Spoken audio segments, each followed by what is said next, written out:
Hi guys, we're back with Grant Potter, ex-U.S. national champion. He's just came back from nationals, U.S. nationals, and he's on his way to do the Masters racing for the Worlds in St. Johann in Austria. As we mentioned the last time we were with Grant, we want to get down in the nitty-gritty. We want to get down on the specifics on how he trains. You know, Grant is about as successful as you can be in riding right now. You know, he's actually doing extremely well. He's very, very strong. He certainly leaves his mark in every race that he goes. You know, I talk to people that have been racing with him, and you know, they really feel it when Grant is in the race. He's not just there to participate; he's there as a protagonist. So I like to get down, Grant, into specifics about what your training consists of. You know, I think that, you know, if we can leave a legacy to other people, if we can share some of these experiences, I think that we're doing the sport a whole lot of good. You know, and I think that that's what it's about. You know, after a certain point in your career, you know, it's good to start leaving a little bit of your knowledge behind. You know. Okay. So tell me, what do you do? What's your training like Monday, Tuesday, Wednesday? Depending on what race I'm getting ready for, really.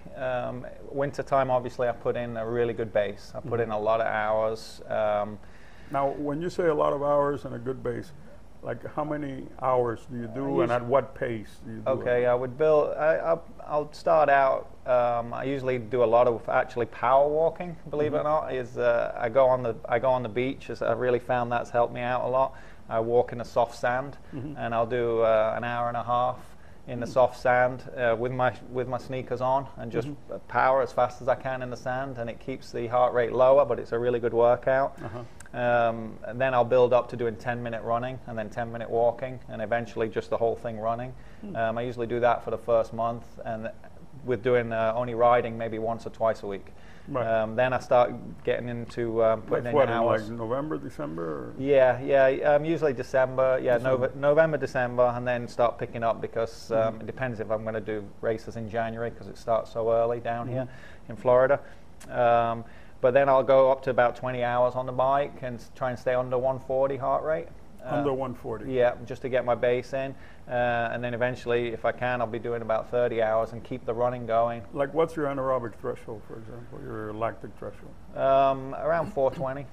No, I'm not power, but in heart rate. Oh, heart rate, around 150, 155. 150, 155. So yeah. 140, you're about 10% below your AT, let's say. Yeah, this year actually, I just saw some 190s actually at nationals last week, so I was right up there, max. But yeah, I try and keep it all low stuff, all the way through until the end of December, and then start putting some more hours. Basically. Just putting the hours in on the bike, and I'll build it up to about 30 hours, and I keep usually the running going until January. Do a lot of isometric stuff. I usually try and do an hour of isometrics. And what kind of isometrics? All body weight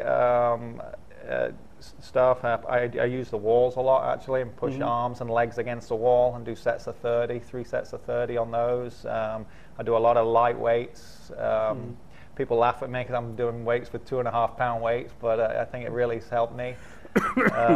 Is that upper body stuff? Yeah, upper body too, and just to keep the core strong. You know, I do a lot of core stuff on the ball, and I found that's really helped a lot.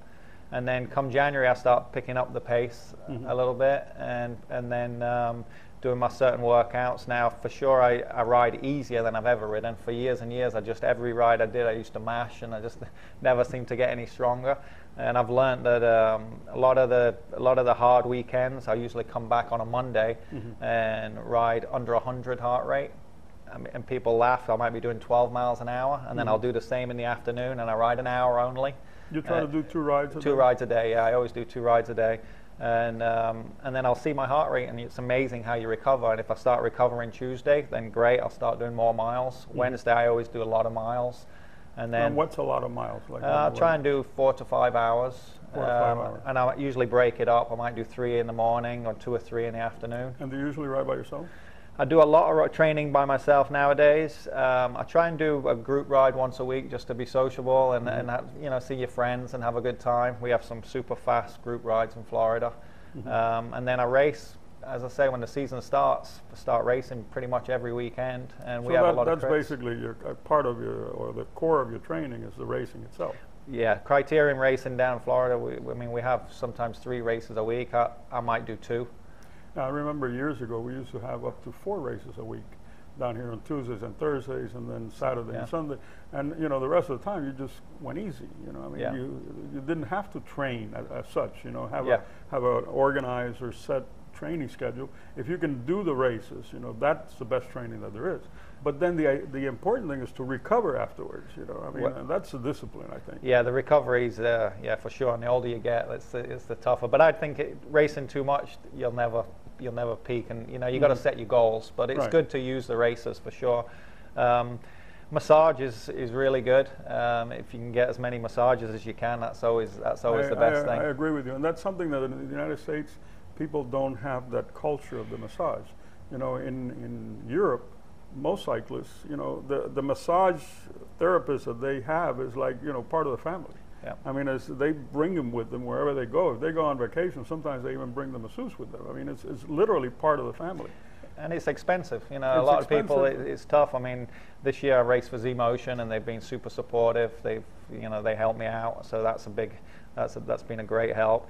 And the other thing you guys can do is, my coach, he really got me going the last couple of years on ice bags, and just get the rubber ice bags from CVS. Oh, yeah? And I ice every day. Really? Yep, and I ice my legs, fronts, backs, and calves, and 20 minutes. 20 minutes each, and it's amazing how that helps freshen up. Yeah, I do a lot of that, and if I'm really sore, I'll do contrast. I'll do like 10 minutes ice, 5 minutes heat, and do contrast. And you know, people think, you know, it's all just riding, but there's a lot of hours just in recovery if you're going to do it right, and that's what makes a difference. You're going to do it right as a full-time job, just about. Yeah, pretty much. Yeah.